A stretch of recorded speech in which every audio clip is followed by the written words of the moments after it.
பாஜக திரு விஜயை தொந்தரவு செய்யுது, காங்கிரஸ் கட்சி திரு விஜய்க்கு ஆதரவாக வருகிறது. இரண்டு தேசிய கட்சிகள் எதிர்நிலையில வந்துட்டாங்க. அப்படி விஷயத்தை அணுக முடியாதா? இல்ல, இப்போ நடக்கிற நிகழ்வுகள்ல காங்கிரஸ் ரொம்ப ஸ்மார்ட்டா மைலேஜ் எடுத்துக்கணும்னு பாக்குறாங்கன்னு மட்டும்தான் நான் பார்ப்பேன். என்னவோ வந்து விஜய்க்கு ஆதரவாக அதுல ஒரு பக்கம் என்னன்னா 2-3 விஷயம் வந்து ஒரே சமயத்துல ஒரே நேரத்துல நடக்குதுங்கிறத பாக்குறோம்.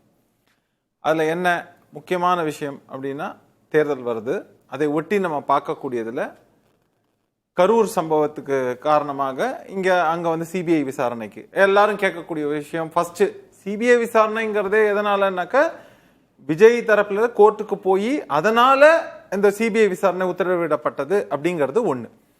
அடுத்த விஷயம், அவருடைய படம் ரிலீஸ், அதுல வந்து சென்சார் போர்ட்ல இருந்து ஒரு அப்ஜெக்ஷனை தெரிவிக்கிறாங்கன்னாக்க அதை ரிலீஸ் பண்றதுக்கு என்னங்கிறது. இப்போ பராசக்தி படமும் அதே நேரத்தில் வந்தது. அதை எப்படி ப்ரொஜெக்ட் பண்ணப்பட்டதுன்னு பாத்தீங்கன்னா திமுக வர்சஸ் டிவிகேங்கிற மாதிரியான ஒரு பிம்பம் கட்டமைக்கப்பட்டதுங்கிறது.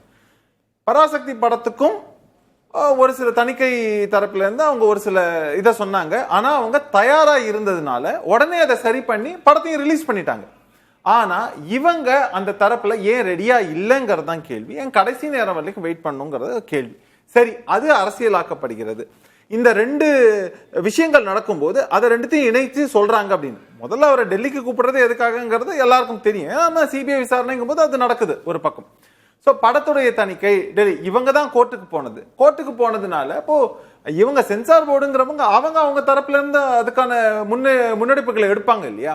அப்படிங்கறதுனால தான் அடுத்தடுத்த கட்டத்தை நோக்கி நகர்கிறதுன்னு பாக்குறோம். இவங்க ஜனநாயகன் விஜய் 2 பேரையும் மையமா வச்சுட்டா இங்க காங்கிரஸ் பாஜகவோடு முரண்படுதா, காங்கிரஸ் திமுகவோடு முரண்படுதாங்க கேள்வி. இல்ல, அதான் சொன்னேன், திமுக காங்கிரஸ் மைலேஜ் எடுத்துக்கிறாங்கன்னு சொன்னேன். இது என்னன்னா, ஒரு பக்கம் அந்த காங்கிரஸ் உடைய தலைமை அப்படின்னு வச்சிருந்தீங்கன்னா அவங்களே 2 பார்ட்டா பிளே பண்றாங்க. ஒரு பக்கம் விஜயோட பயணிப்பது போல, அவங்க பேச்சுவார்த்தை நடத்துவது போல அந்த மாதிரியாக இன்னொரு பக்கம் திமுகவுடன் பேச்சுவார்த்தை, அதுல வந்து அவங்க சொல்லும் போது வைக்கக்கூடிய கோரிக்கைகள் அப்படிங்கறதையும் நம்ம பார்க்கிறோம்.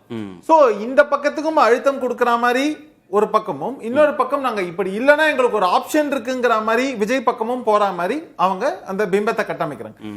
இதுக்கு நடுவுல 3ஆவதா ஒரு ஃபோர்ஸா நீங்க வந்து இன்னொரு தரப்புக்கும் பிரஷர் வைக்கணும் அப்படின்னு நீங்க பாத்தீங்கன்னாக்க அது பாஜகவை நோக்கி வைப்பதற்காக, அதுவும் இந்த சமயத்துல வரும்போது அது ஒரு பேசு பொருளாக வேண்டும்.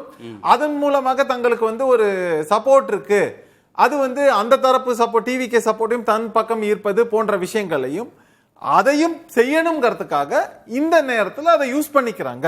அப்படித்தான் பார்க்க முடியும்.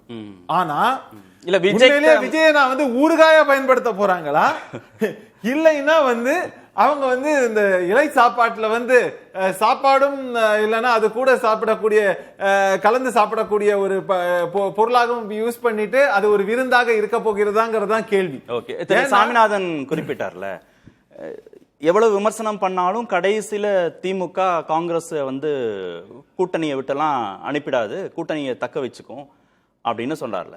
நீங்க விஜய் கிட்டையும் மைலேஜன் எடுத்துப்பாங்கன்னு நீங்க சொல்றீங்க. உண்மையிலேயே திரு விஜய் கிட்ட காங்கிரஸ் கட்சினால இந்த பிளே மூலமாக மைலேஜ் எடுத்துட முடியுமா? இல்ல, இதே படத்துக்கு இப்போ நம்மளுடைய சென்சார் போர்டு விஷயம்னு வந்த உடனே நமது முதல்வர் அவர்களும் ஒரு ஸ்டேட்மெண்ட் விட்டாருங்கிறத பாக்கணும். அதுதான், அதாவது எப்படின்னாக்க ஆப்போசிட் சைட்ல இருக்கிறவங்களுக்கும் ஒரு செக் வைக்கணுங்கிறதுக்காக ஒரு சிம்பத்தி அப்படிங்கிற ஒரு கார்டை வந்து இங்க கொண்டு வந்து வைக்கிறாங்க அப்படின்னு வேணா நம்ம பார்க்கலாம். ஆனா இதுல சிம்பத்தி அப்படின்னு கொண்டு வந்து வைக்கக்கூடியவர்கள் கடந்த காலங்கள்ல பல படங்களுக்கு அவங்க எப்படியெல்லாம் ஒரு நெகட்டிவ் ரியாக்ஷனை வந்து காமிச்சிருக்காங்கிறதும் நம்ம பார்த்திருக்கோம். சோ அப்படி இருக்கக்கூடிய சூழல்ல இன்னைக்கு இவங்க பேசுறது டெஃபினட்டா ஃபார் பொலிட்டிக்கல் மைலேஜ் தான் நம்ம பார்க்க முடியும். காங்கிரஸ், ஆமா, காங்கிரஸ் திமுகவும் சொன்ன ஸ்டேட்மெண்ட்டையும் வச்சுதான் நான் சொல்றேன். சோ அதனால நான் என்னன்னா அது ஒரு 3ஆவது ஃபோர்ஸா இருக்கும்போது அங்க வந்து அதாவது எனக்கு அப்போசிஷன் யாரு அப்படின்னு பார்க்கும்போது அதுல ஒரு செக் வைக்கிறது. சரி, என் கூட ஒரு அலையன்ஸ் இருக்காங்க, ஆனா ஒரே நெகோசியேஷன் டாக்டிக்ஸ், ஒரே கல்லுல 2 மாங்காவா? தாவேகா ஒரு மாங்கா, பாஜக ஒரு மாங்கா. ஆமா, திமுக தாவேகா தான் சொன்னேன். அது மாங்கா வந்து இந்த மாங்கா ஊறுகாயா என்னங்கிறது நம்ம பொறுத்து தான் பார்க்கணும். ஏன்னா கழட்டி விட்டாங்கன்னா அது ஊறுகான்னு கணக்கு அப்பசத்துக்கு யூஸ் பண்ணிட்டாங்கன்னு தான் நம்ம பார்க்க முடியும்.